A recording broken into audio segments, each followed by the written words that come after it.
Ngayon lang bakit pupunta dito? Hindi. Kami ni... Ano ko? Katanlongsan. Right to peace.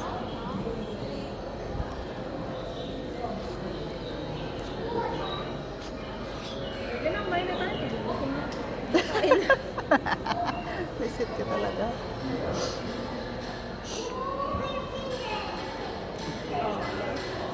May matututunan tayo dito. Tingnan niyo yung kalyo ng kamay ko. Yun yung isip natin.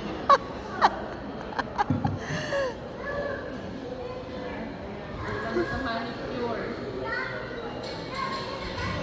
Huwag ka nang mag-manicure. Pangit naman ang ako dito. Pangit ang camera na to. Buti pa ito maayos. Pangit na. Wag na natin. Oo. I-turn off mo na. Kalibre ka na nga. Kalibre ka na nga, magreklamo ka.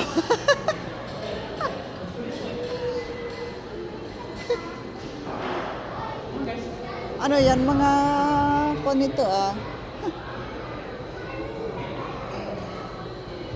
Maganda sila picture dito, oh. Yeah, dito sila mamaya.